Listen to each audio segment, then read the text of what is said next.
Growing up in Atkinson, New Hampshire, Karoline Leavitt's world looked nothing like the polished corridors of Washington, D.C. Her family's life revolved around a small ice cream shop and a used truck dealership, businesses that demanded long hours, personal sacrifice, and relentless consistency.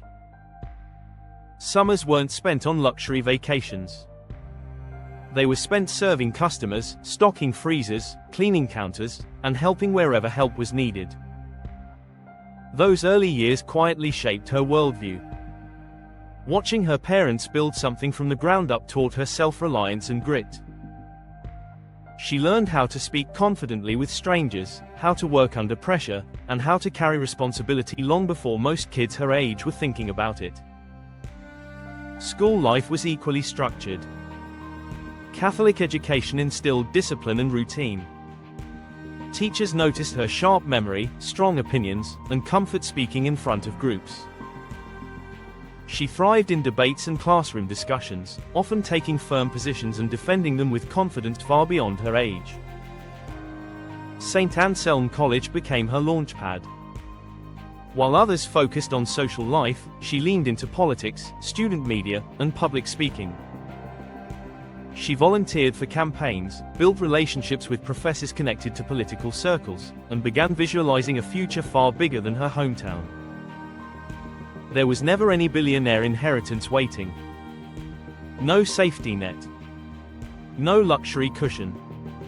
Just ambition fueled by a working-class foundation. Karoline's entry into politics wasn't subtle.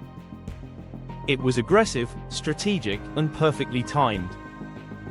While still in college, she secured an internship at Fox News, a coveted position that placed her directly inside the conservative media machine. That exposure changed everything.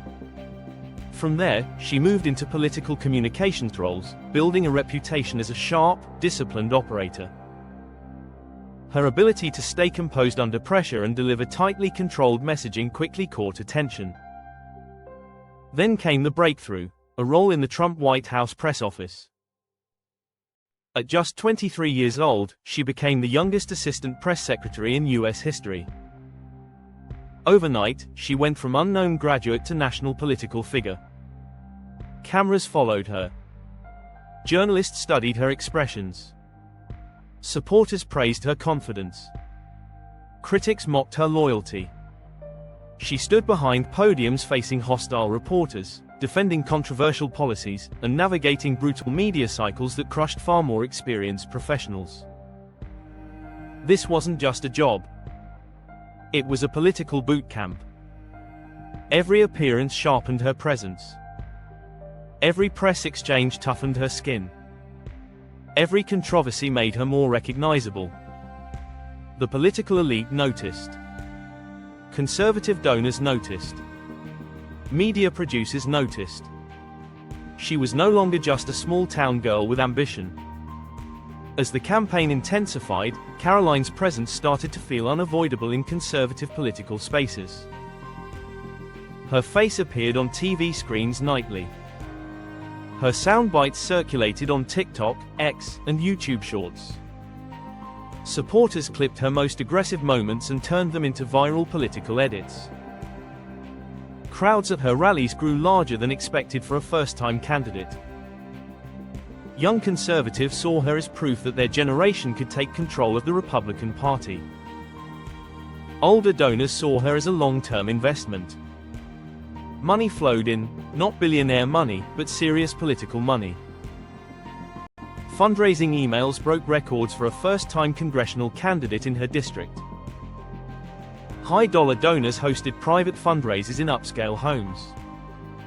Political consultants fought to join her team.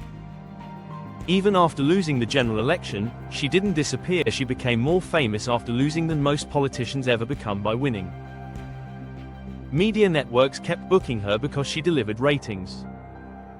Podcasts invited her because she brought controversy. Donors stayed in touch because they believed she'd run again. Her campaign loss transformed into a branding victory. This is where the myth fully took shape. People equated constant TV exposure with massive wealth. They saw the donors, the travel, the lifestyle upgrades, the tailored suits, and the internet did the rest. Behind the optics, her finances followed a very different reality. She wasn't cashing 8-figure checks, she was stacking professional contracts. Political communications firms paid her to consult on messaging strategies. Campaigns hired her to train candidates for hostile interviews. Media networks paid her per appearance. Conferences paid her speaking fees. This created multiple income streams, none of them billionaire-sized, but together enough to support a high-end professional lifestyle. Flights were often paid by campaigns or donors. Hotels were covered by event organizers. Clothing for TV appearances was sometimes sponsored or discounted by stylists.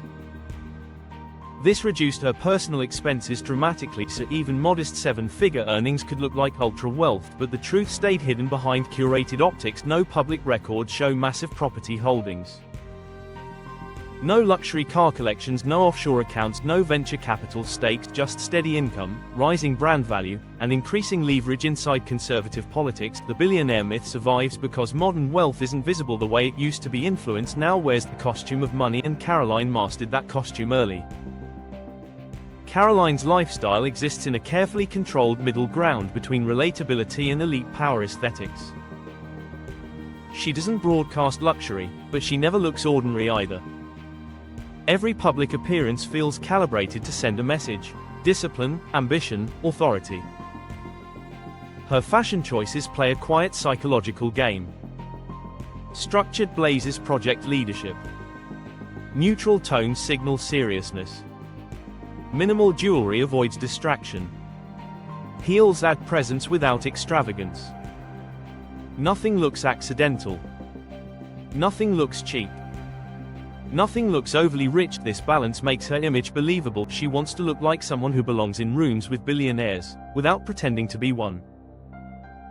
Her daily routine reflects the same strategy. Early mornings. Media prep. Appearance rehearsals. Talking point refinement. Social media scheduling. Brand maintenance. Even casual moments feel staged for future clips. Photos are shot at flattering angles. Lighting is optimized. Backgrounds are curated to feel professional and powerful.